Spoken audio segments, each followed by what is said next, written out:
Here I'm going to discuss the pathophysiology of the tuberculosis, and then after that discuss the diagnostic tests, treatment options, as well as the mechanism of the drugs that are used for the treatment of tuberculosis. Now, tuberculosis is caused by infection with the Mycobacterium tuberculosis, and so sometimes it's also referred to as TB, as tuberculosis. And so Mycobacterium tuberculosis is an acid-fast aerobic bacillus. So it's very important that this is an acid-fast aerobic bacillus. And the transmission is being done via the aerosolized droplets from patients with the active, or also known as secondary tuberculosis. So not the primary, but it's the active tuberculosis that can cause aerosolized spread of the droplets to other patients. Now, once a patient inhales the droplets, there could be different scenarios. So the first scenario could be that the immune system would get rid of it, and that's it. That would be the end of infection. So immediate clearance by the immune system. Alternatively, there could be either primary or secondary infections, and I'm going to discuss those in a minute in more details. But with primary infection, the patient is asymptomatic as the infectious agents are being walled off by macrophages, but then later on, primary infection can progress into secondary or active infection, where there are caseating granulomas, where there is leakage of the mycobacterium outside of those, and so therefore these bacilli now via the respiratory tract can be transmitted to the other patients. And then finally, the other complication that can arise in these patients is extrapulmonary tuberculosis, where there will be spread to the blood, and it could be done either via the primary tuberculosis, where by spreading to the lymph nodes, from there on they could go to the blood, or it could be done by secondary tuberculosis, where the bronchi are attacked and then bronchial arteries are being infected, and so from there on it will go to the blood. So primary tuberculosis happens after the inhalation of the infectious agents, but then the immune system will wall off the infectious agents. And in order to do that, there are two cells that have the main role. One is the macrophages, and two, the CD4 positive T cells. So what happens when macrophages come in contact with tuberculosis is that they would release interleukin-12, which will initiate the differentiation of the CD4 helper T cells into Th1 helper T cells. And then Th1 helper T cells will release interferon gamma, which causes maturation of the macrophages into epithelioid histiocytes. And these epithelioid histiocytes are now capable of forming granuloma.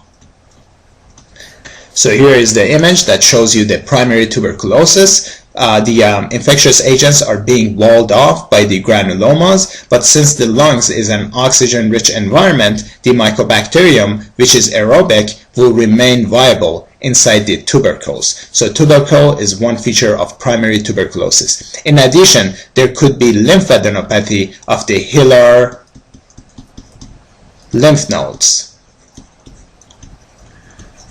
And so these findings, the formation of tubercles as well as the hilar lymphadenopathy, which are associated with the primary tuberculosis, is referred to as Ghosn complex of the primary tuberculosis. And so these patients are asymptomatic.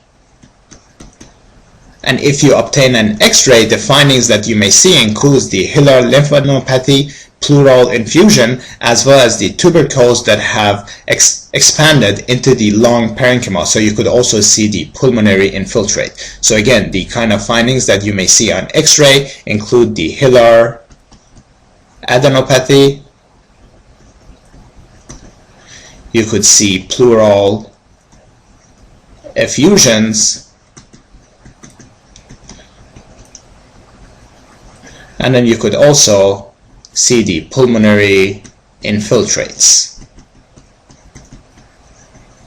The next condition is the secondary or active tuberculosis. So the primary tuberculosis can progress into secondary tuberculosis when the host immune system is weakened. And conditions that can cause progression of primary tuberculosis into secondary tuberculosis includes, for instance, the HIV infection, poor nutrition,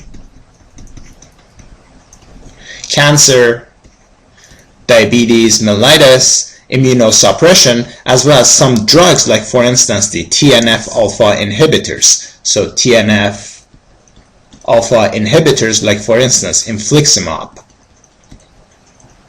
could cause a progression of primary tuberculosis into secondary or active tuberculosis. And so this is actually one exam question that the examiners may ask you, and it's that the patient comes to the office for whatever reason and the physician decides to prescribe infliximab. So what's the first test that you should order? It's a PPD skin test to make sure that the patient doesn't have primary tuberculosis. And then if it's negative, then you can proceed with prescribing infliximab.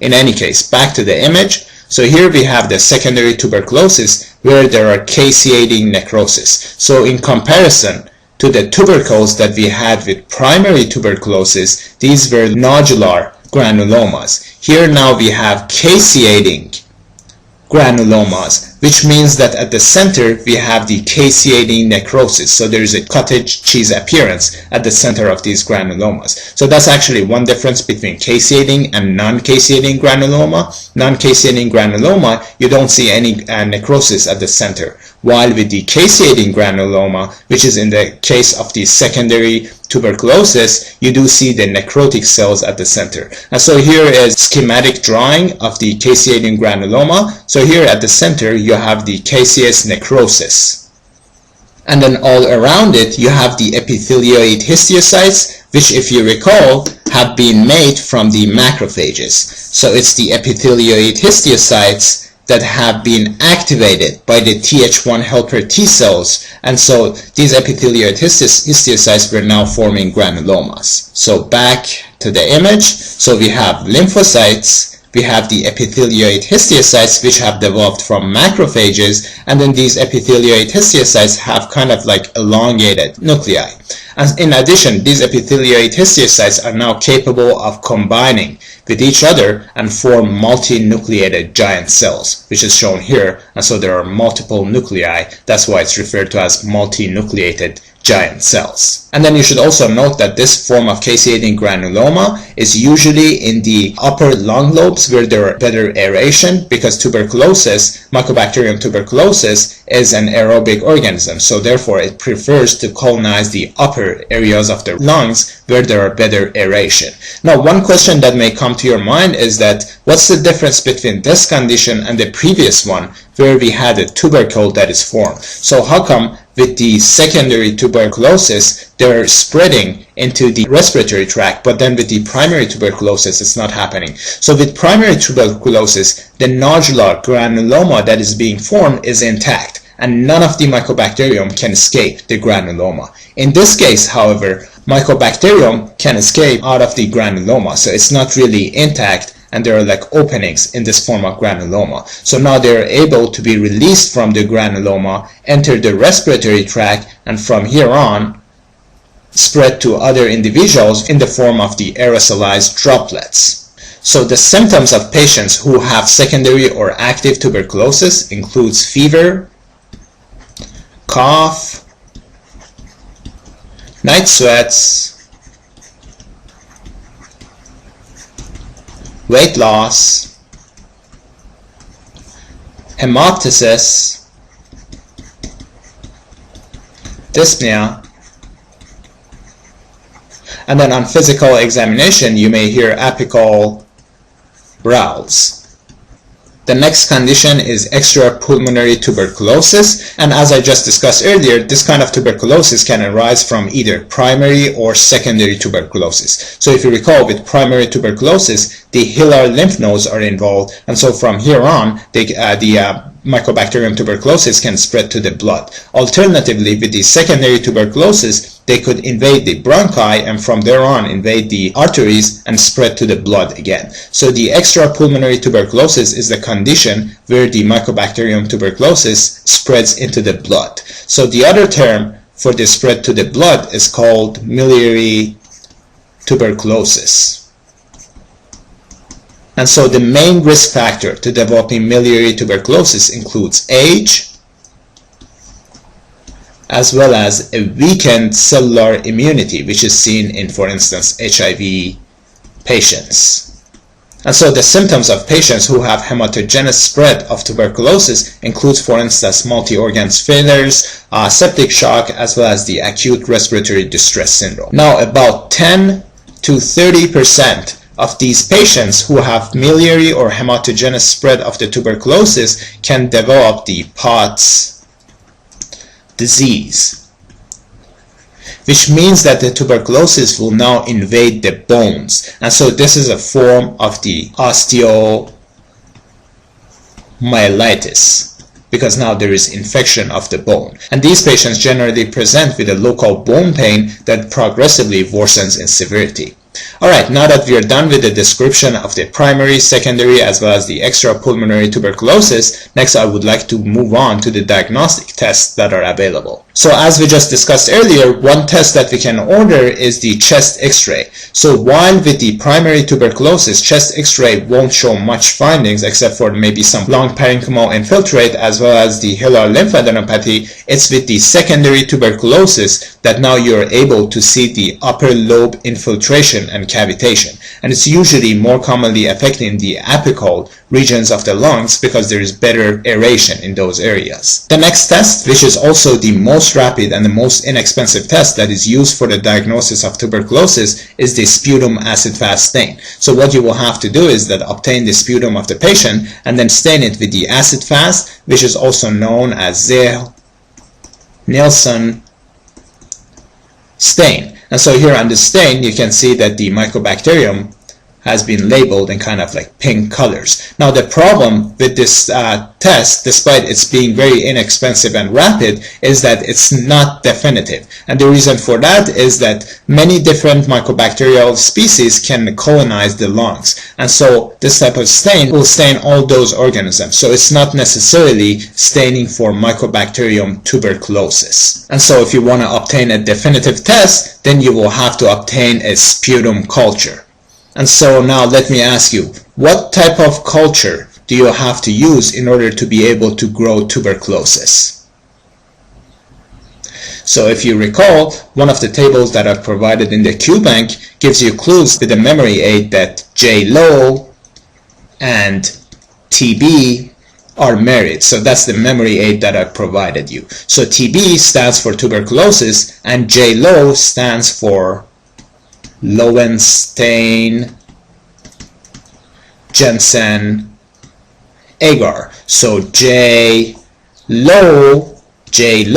and tuberculosis are married. So that's the type of test that you use. That's the type of agar that you use for definitive diagnosis of Mycobacterium tuberculosis. And then finally, you can use the PPD, which stands for the Purified Protein Derivative Skin Test. And this type of test is used for the diagnosis of the latent tuberculosis. Now I would like to discuss the PPD skin test in a little more detail.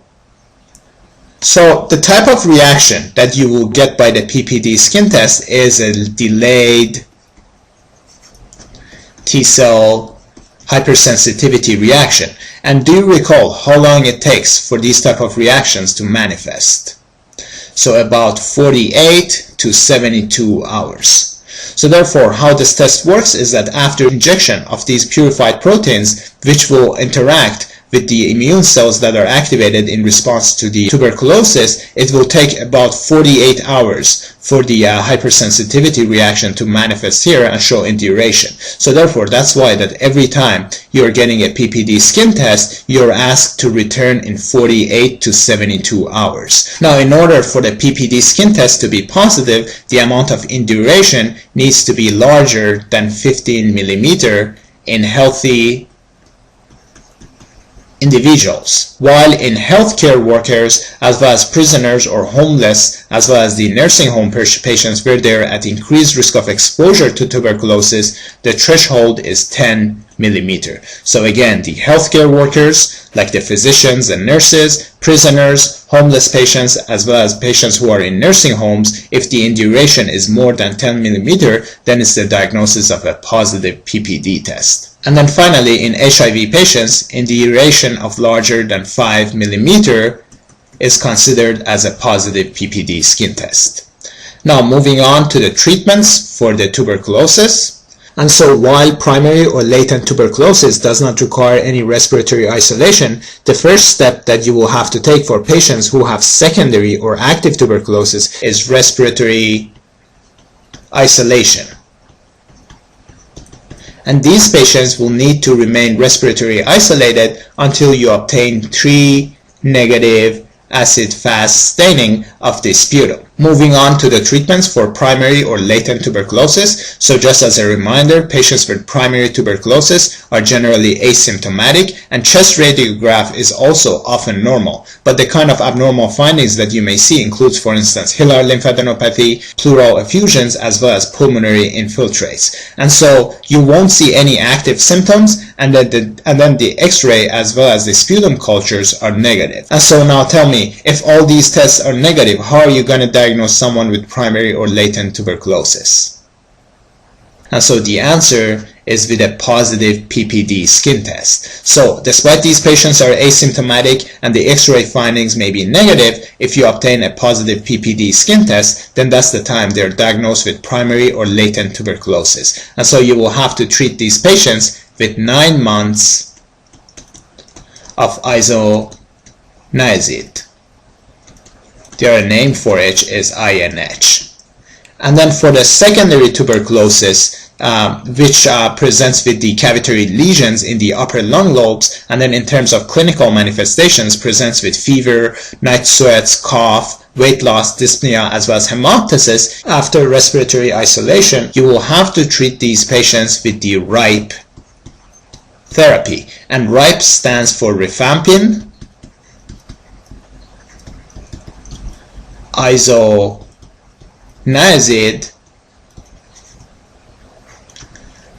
pyrazinamide, as well as ethambutol.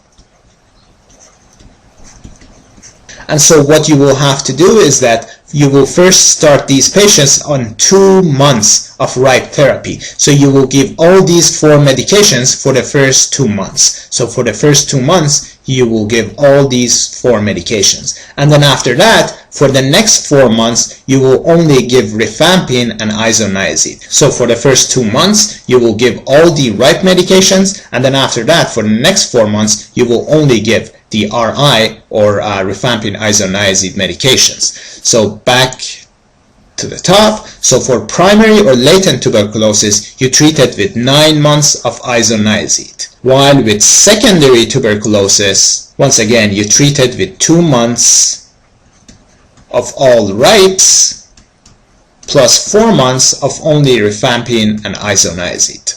Now, alternatively, a patient may be exposed to tuberculosis, but we don't know if they actually caught or has the immune system resolved the infection. So generally, if the exposure is in a child of younger than 5 years of age, what you will have to do is that you will obtain a PPD skin test. And even if it's negative, since this group of patients are at increased risk of progression to the tuberculosis disease, you will still start the treatment with the isoniazid for 3 months.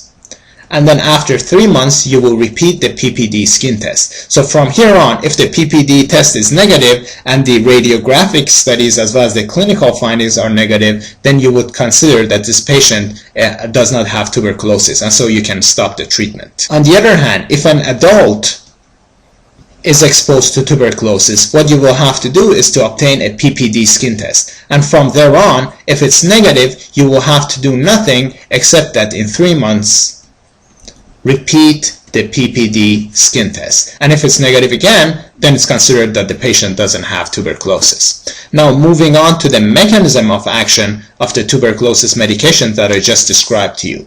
So the first one is rifampin, which functions by inhibiting the DNA-dependent RNA polymerase. And so the toxic effects of rifampin include hepatotoxicity,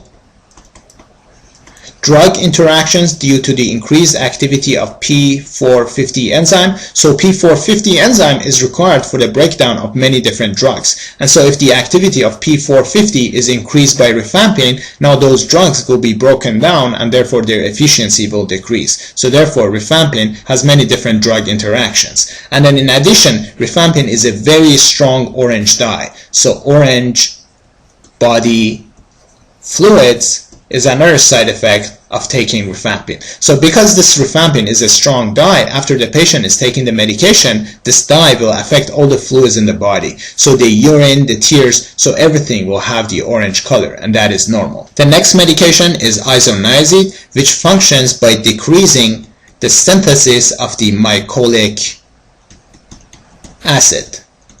And mycolic acid is actually one of the major components of the cell envelope in the Mycobacterium tuberculosis. And so isoniazid interferes with the function of Mycobacterium tuberculosis by interfering with the synthesis of the cell envelope. As for the toxic effects, isoniazid is also associated with hepatotoxicity, neurotoxicity, which is prevented by supplementation of vitamin B6. And then the other side effects include the drug-induced lupus. And now let me ask you this question. What kind of antibody is positive in patients with drug-induced lupus? And the answer is the antihistone antibodies. So if you have a scenario where a patient with suspected primary tuberculosis started on isoniazid, and then later they start to develop a butterfly rash on the face, and then the question asks you what kind of antibody you're expecting to see in this patient. Since this is a drug-induced lupus, then you're expecting to see the antihistone antibody. The next drug is the pyrazinamide, which functions by acidifying the intracellular environment. And since the Mycobacterium tuberculosis is a facultative intracellular parasite, by acidifying the intracellular environment, it would interfere with the survival of the organism. And then the side effects of pyrazinamide include hyperuricemia, as a consequence of which there is increased risk of gout development in these patients. Finally, we have the ethambutol, which inhibits the carbohydrate polymerization of the cell wall in the Mycobacterium tuberculosis by inhibiting the arabinosyl transferase enzyme. And then the side effect of this medication includes optic neuropathy, where the patient, for instance, can have red and green color blindness. Alright, now here I have provided you with a memory aid to help you remember the features of all of these drugs. So the first one is orange rifle. So RIFE goes for rifampin, and then it's orange. So orange body fluids is what you will see with the rifampin. And then the other memory aid that I have for you is that rifampin inhibits the DNA-dependent RNA polymerase. So rifampin inhibits the RNA polymerase. The next medication was the isoniazid, which is also written as INH. So I reminds me of ice. And how many sides does an ice cube have? So the ice cube has 6 sides. So 3 on this side, 3 on the other side, which we cannot see. So the fact that ice cube has 6 sides, isoniazid is associated with vitamin B6 deficiency. So what you will have to do is that you will have to provide these patients with vitamin B6. And then the other side effects of isoniazid include the neurotoxicity, which we have just discussed, should be treated with vitamin B6, and then H stands for hepatotoxicity. The next medication was pyrazinamide, which causes hyperuricemia. So pyro means fire. And so every time I'm thinking of pyrazinamide, it reminds me of burning the toes, which is a symptom that is seen with the gout. So again, pyrazinamide causes hyperuricemia, which causes burning of the toes due to the gout. And then the final medication is ethambutol. So given that ethambutol and methanol, they sound the same, Like it's like ethanol, methanol, ethambutol. So every time I hear the name ethambutol, it makes me think of methanol. And you know how methanol can cause blindness? So that's the way I remember that ethambutol damages the eyes by causing optic neuropathy.